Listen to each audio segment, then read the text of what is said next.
आज की वीडियो में एक मोस्ट इम्पॉर्टेंट टेस्टिंग देखेंगे जो कि आज के पहले आपने कहीं भी इसको नहीं देखा होगा, जो कि स्पेशली पीसीबी की टेस्टिंग के लिए है। यहाँ पर देखें, ये जो पीसीबी है ये 2250 लुमिनस का है, 24 वोल्ट यानी डबल बैटरी की पीसीबी है। इसमें देखिए अक्सर ये फ़ाल्ट आता है 34063 रेगुलेटर जब फॉल्ट होता है, यानी डेड पीसीबी के कंडीशन में। तो यहाँ पे हमने एक टेस्टिंग को मेजरमेंट किया है, क्योंकि ये इशू था इसमें, इसलिए इसको जो हमने देखा है तो उस हिसाब से इसकी टेस्टिंग करने को आपको बताते हैं। कि जैसे यहाँ पर देखें, ये जो रेजिस्टेंस है यानी ये IC 34063 ये वाली IC ये फॉल्ट थी, यानी इससे आउट होने वाला जो 12 वोल्ट है वो एब्सेंट था। अब यहाँ पर देखें, हमने जो है एक रेजिस्टेंस जो 116 लोकेशन है उसका, यहाँ पे हमने जो है एम्पियर टेस्टिंग यानी करंट की टेस्टिंग इस मल्टीमीटर के द्वारा किया है, जिसमें देखें यहाँ पर DC और AC करंट का दोनों सेंसिंग होता है, लेकिन हम यहाँ पर DC करंट को सेंस करते हैं। और देखिए यहाँ पे हम स्विच को ऑन करते हैं और ऑन करते ही बैटरी ऑन हो जाएगी, देखिए। और उसके बाद मल्टीमीटर पर देखें, मल्टीमीटर पे 0.047 ये फ़ैन पहले ऑन हुआ है, तो फ़ैन का भी एम्पियर इसमें शो किया था, फिर उसके बाद बंद हो गया। एक बार हम इसे ऑफ करके फिर से दिखाते हैं फ़ैन चलने के कंडीशन में इसकी करंट, यानी ये करंट कितना लेता है। पीसीबी की टेस्टिंग है ये। यहाँ पे ट्रांसफार्मर को हमने हटा दिया है, ये देखिए, ठीक है। अब यहाँ पे जो, अब फ़ैन को छोड़ दीजिए, फ़ैन तो जब ये हीट होगा तब उस समय चलेगा, उसके अनुसार ये चलेगा। लेकिन ये जो पीसीबी की टेस्टिंग है एक्यूरेट, तो यहाँ पर देखें 0.039 0.047 ये इसका ओके पोजीशन का करंट है। अभी इसके अलावा यहाँ पे कोई भी कंपोनेंट या कोई भी कैपेसिटर अगर लीकेज हो गया, ड्रॉपिंग होगा, तो इसमें आप इसके करंट के द्वारा जान सकते हैं कि इस पे जो रेगुलेटर है इसके आगे कहीं ना कहीं हमारा जो है करंट ड्रॉपिंग हो रहा है, इसलिए ये रेगुलेटर ओवर हीट हो रहा है, ठीक है। तो यहाँ पर हमने दो मल्टीमीटर को यूज किया है, एक क्लैम्प मीटर है और एक यहाँ पे मल्टीमीटर है। अब हम इसे ऑन करते हैं, देखें 0.251, ठीक है। ये इन्वर्टर ऑन के कंडीशन में है, यहाँ पर देखें।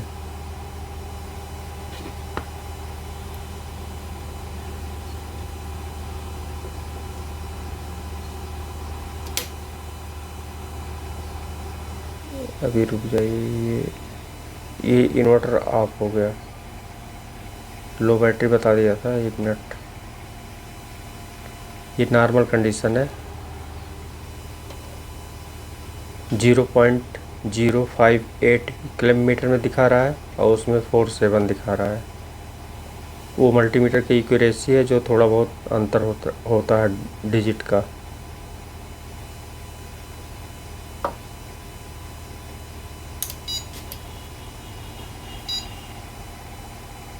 अब यहाँ पर देखें 0.252 यानी 250 मिली एम्पियर शो किया।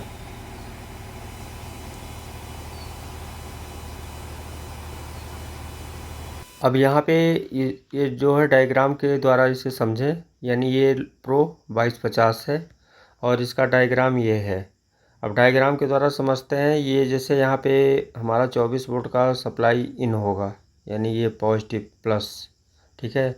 और यहाँ पे एक डायोड लगा हुआ है जिसका लोकेशन है D28। फिर ये रेजिस्टेंस जहाँ पे हमने 0.1, ये अक्सर आप देखते होंगे लुमिनस में ये जो है ओपन हो जाता है, ठीक है, चाहे इको आर्ट में, चाहे इसका और भी जो मॉडल है वहाँ पे। ये ऐसा क्यों होता है, इसमें जैसे ही 1 एम्पियर से अधिक करंट यहाँ पे ड्रेन होगा या इससे अधिक एम्पियर खाएगा तो ये ओपन हो जाता है। तो उस कंडीशन में आप इसे लगा देते हैं तो देखते हैं कि सेट हमारा ओके हो जाता है। लेकिन किसी किसी कंडीशन में इसके लगा रेगुलेटर भी फॉल्ट हो जाता है। वो कैसे, आज हम इसी वीडियो में देखेंगे। जैसे इस पीसीबी में ज़्यादातर फॉल्ट आते हैं, ये कैपेसिटर देखते होंगे फूल जाता होगा। ये जैसे 470 MFD 25 वोल्ट, 470 MFD 25 वोल्ट। और यहाँ पर देखें, ये जो दो डायोड लगे हैं, इनका यहाँ पे जो कनेक्शन है, ये जैसे ये ग्राउंड किया गया है, और ये जो है यहाँ पे 14 वोल्ट यानी 14 वोल्ट निकलता है। इस कॉइल के बाद यहाँ पे 12.8 वोल्ट हो जाते हैं, जो कि 324 की ये पॉजिटिव सप्लाई होती है वर्किंग वोल्टेज की। फिर इसके बाद देखेंगे तो जैसे इसकी ये पॉजिटिव सप्लाई हो गई, जस्ट नीचे यहाँ पे निगेटिव सप्लाई। अब ये निगेटिव सप्लाई यहाँ पे -4.99 यानी -5 वोल्ट रेगुलेट यहाँ पे सप्लाई दी जाती है निगेटिव, जो कि फिक्स होती है। जैसे यहाँ पे 12 वोल्ट दिया जाता है, ऐसे यहाँ पे -5 वोल्ट दिया जाता है। 5 वोल्ट यहाँ से दिया जाता है। ये आईसी लगी हुई है जो कि 5 पिन की है। ये अक्सर फॉल्ट हो जाता है, जो कि आज के केस में ये फॉल्ट मिला है। इसके वजह से यहाँ पे एम्पियर यानी करंट ड्रॉपिंग हो रही थी और ये ओवर हीट हो रहा था।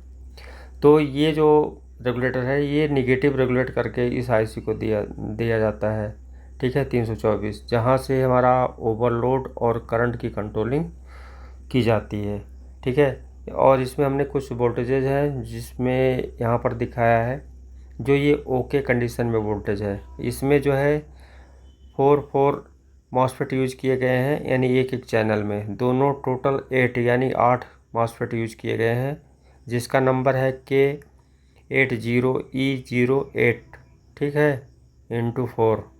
तो 4 इधर हो गया, 4 इधर हो गया, 2 चैनल में।